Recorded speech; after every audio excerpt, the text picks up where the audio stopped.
Hi, good day everyone. Good day, Ma'am Diaz. Good day, classmates. Allow me to introduce myself. I am Rodgein Angeles, a unit earner in education. As part of the requirement on the subject facilitating learner-centered teaching, I will be doing my demonstration teaching with the topic individual differences, student diversity, and here's my semi-detailed lesson plan. Please allow me to start. Alright, so you present if your name is being called, please, okay? Alright. Okay, Zaz, Harley, Mia, Lila, Hanabi, Alpha, Saber, Farsa, Eudora. I'm glad that you guys are here for today's lesson. Showing up in life is already a small win, so good job.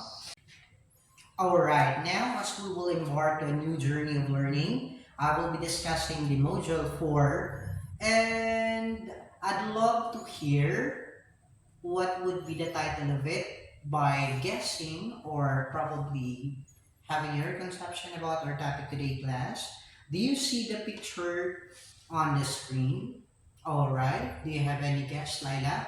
Perfect. What about you, Mia? So close. What about you, Saber? Alright, perfect. Correct. We will be discussing the module 4 entitled Individual Differences, Student Diversity when it comes to learning.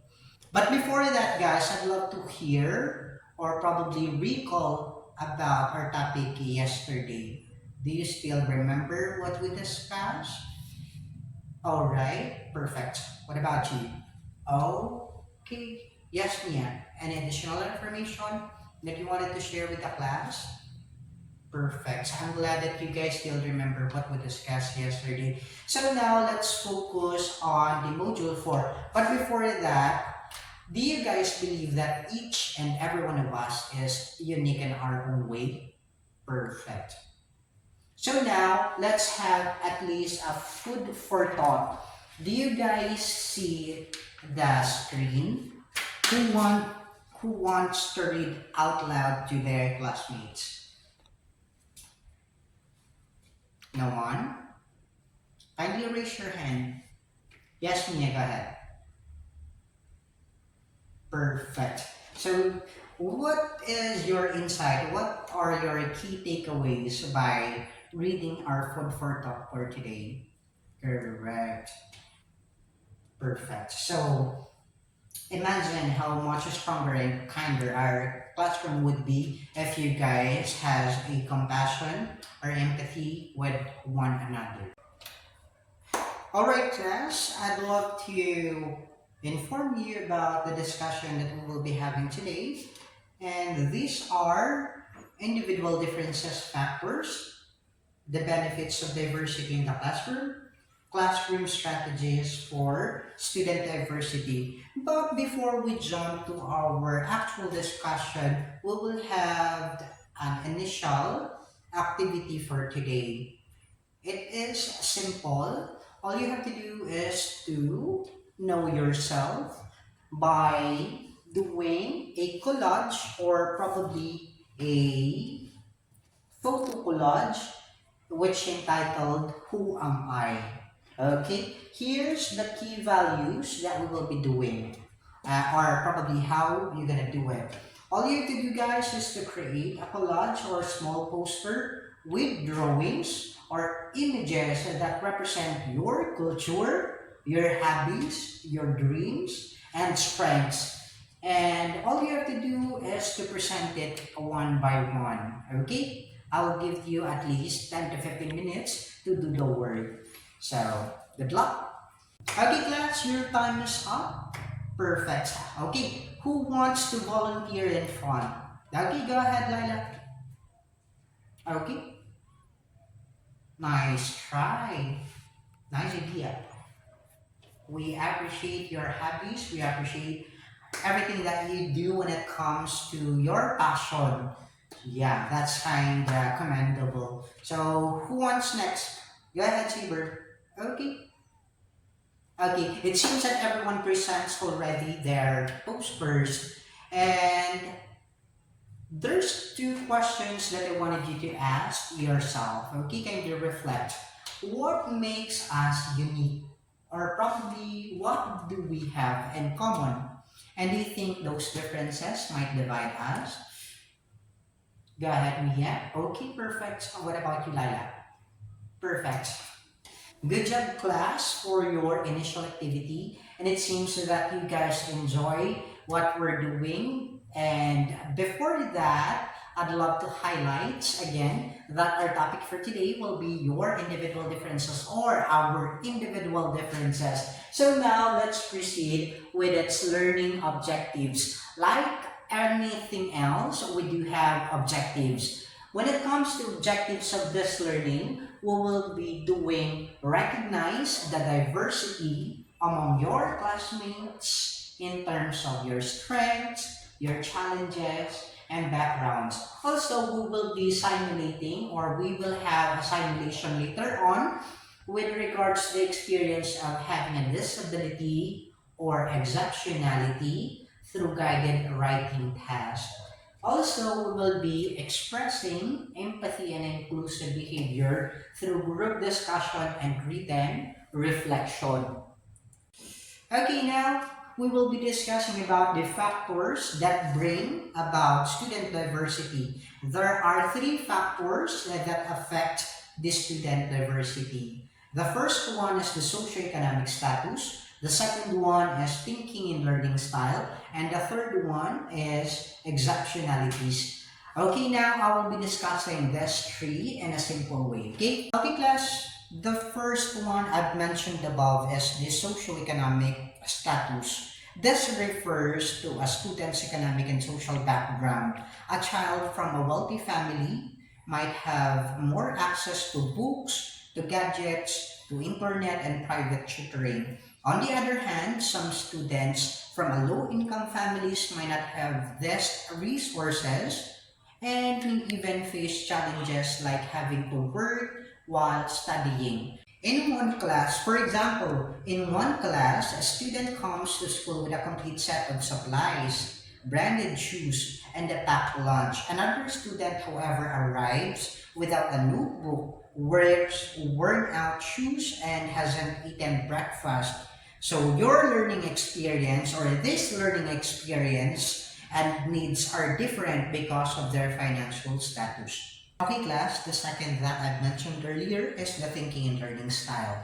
This refers to the student preferences. So some might learn in visual aids. They wanted to see things. And some of the students also, some of your classmates probably wanted to hear it. So that's what we call the auditory learners. And some of you guys wanted to move or doing kinesthetic so that you can able to process learning or you can able to process information better. So the third one is exceptionalities. When we say exceptionalities, these are these special students who have special needs. So this is the person that might probably having a difficulty in conveying their messages and saying things. So I do hope, guys, that you extend your help with regards to your classmate who has the same situation as them.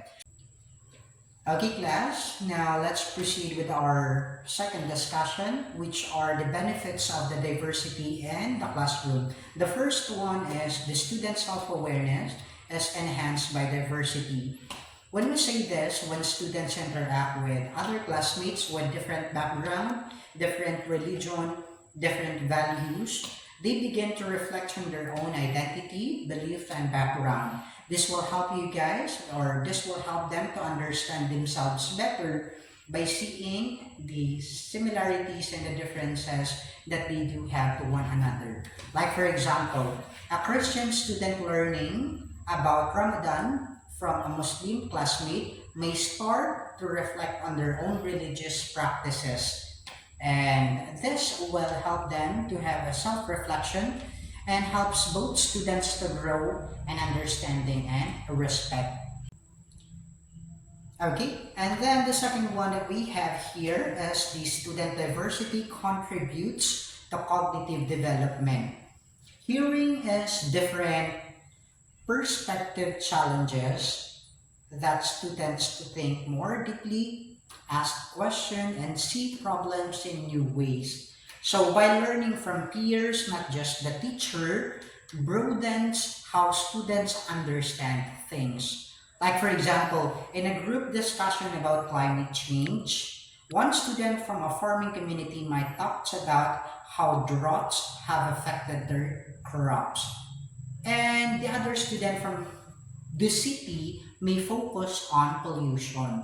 Hearing these perspectives helps all students understand the issue more fully and critically. And then the last but not the least is the student diversity prepares learners for their role in society. When we say this, by interacting with a variety of people in the classroom, the students practice being respectful, empathetic, and open-minded at the same time, which are all important in the real world. So the classroom becomes a place where students learn how to live and work with people who are different from them. Like for example, a group activities that mix students from different cultural or language background help them to develop a communication and teamwork that will be useful in workplaces or communities later in life. Alright? Okay, class, my apology. There's another one. And this will be student diversity can promote harmony. When we say this, when teachers use inclusive teaching methods that encourage cooperation, diversity helps build unity and respect. So it reduces prejudice among students and builds friendships across cultural or social lines. Okay, class, as we go along with our journey of learning, we will be indulging in our last topic.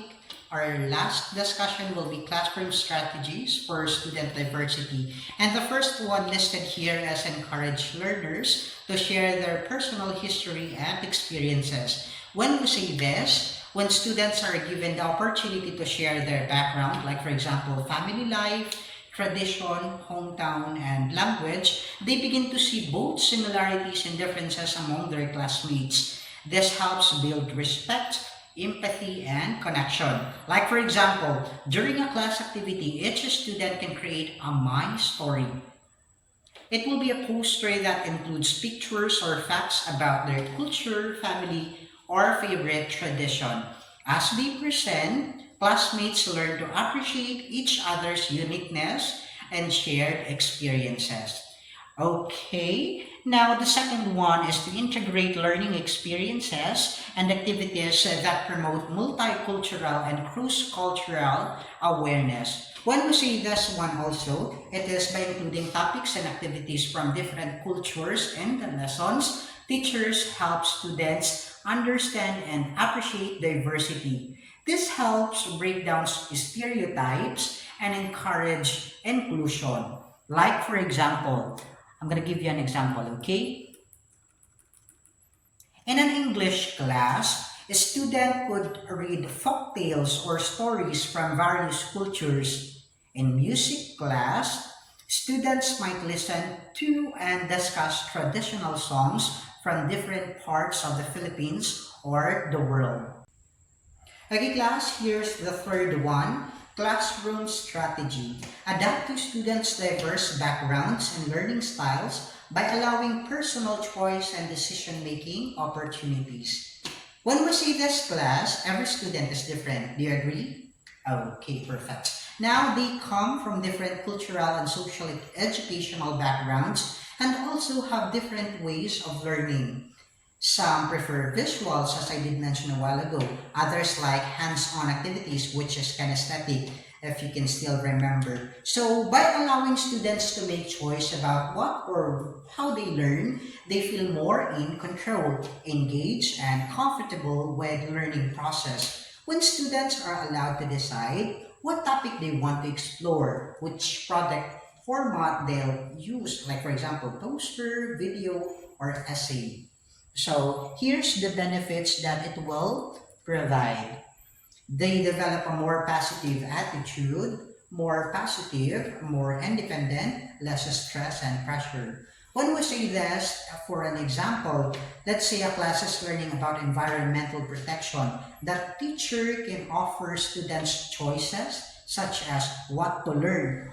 Are you guys familiar with the 4W and H? Why, how, when, where, and this key will help us in, like for example, choosing between topics like plastic pollution, climate change, or deforestation. So this will allow us, or this will allow students to use their strengths and interests, which makes learning more meaningful and enjoyable. Okay class, now here's the last about the topic or the discussion is the classroom strategy, diversifier method of assessing and evaluating about student learning. So when we say this class, the students have different strength. Do you agree? All right. So talents, learning, styles. So not everyone performs best on paper and tests. To accommodate this diversity, teachers should offer different ways for students to show what they have learned. Okay, in the simplest form of example, in a social studies class about Filipinos heroes, one student writes on an essay on Jose Rizal. Okay, class, since we're done with our discussions, now we will have a post activity. But before that, I'd love to ask each and every one of you, do you still feel alive? Are you still good there? How was your learning process so far? Do you have a question? Any additional information? Probably any inquiries? I'm ready to answer any of them. Are we good so far? Okay, perfect. So now class, we will have a simulation. As I did mention, I prepared you guys for the simulation activity, right like me, experiencing learning differences. So now all you have to do is to do it your own. All you have to do is to pick one topic. There's two topics here or two tasks that I'll be assigning you guys. All you have to do class is to select one and I'm gonna ask each one of you, how was your experience? Okay, the first task here is to provide a paragraph where letters are flipped or jumbled. These are the words crumbled. All you have to do is to copy and read aloud at the paragraph. Okay, all you have to do, guys, our class, all you have to do is to pick up the piece of jumbled letters under your chair. It has been pasted there. You will see a sketch tape and there's a box there. All you have to do is to arrange those letters. Okay, some of them will be read as B and D, so there's a confusion there. That's the challenge. And the other hand, if you prefer the second task, all you have to do is to wear a gloves. There's also a gloves at the back of my desk. All you have to do is to pick each a pair of gloves or gloves rather, and all you have to do is to write down your names, kindly create an essay, at least 2 to 3 sentences. Okay, so just pick one task and your timer starts now. Okay class, it seems that each and every one of you has done already, so now let me ask, how was your experience? Yeah, right. Is it quite challenging to have, difficulty in doing something that you usually do? So that's quite a challenge. So what have you learned? What are your key takeaways? Go ahead, Lila. What about you, Mia? Perfect. So to put that into note, all you have to do is to extend your understanding, your patience, and also extend your arms when your classmate needs a help. Okay, and do not let this difficulty be a source of trying to bully some of your classmates. Instead, embrace them with kindness, and you can able to achieve greater things in life if you're going to practice respect as early as possible. Okay, before we end this, I'd love to end this with a beautiful quote that I've read on the internet. And it says there that every student can learn, just not on the same day or in the same way. That's according to George Evans. So this quote reminds us that all students are capable of learning, but they may not all learn at the same speed or in the same manner. Some understand things quickly, while others need more time. Some prefer to read quietly, others learn better through hands-on activities or group discussion. And just like me as a future educator, it's important for me to recognize these differences to adjust my teaching methods so every student get a chance to succeed and no one will ever be left behind. So as we end this lesson, let's remember this again that student can learn just not on the same day or in the same way. That means that we should embrace them, understand them, and show compassion. That's for now. Thank you so much. Goodbye, class. See you on Monday. Bye for now.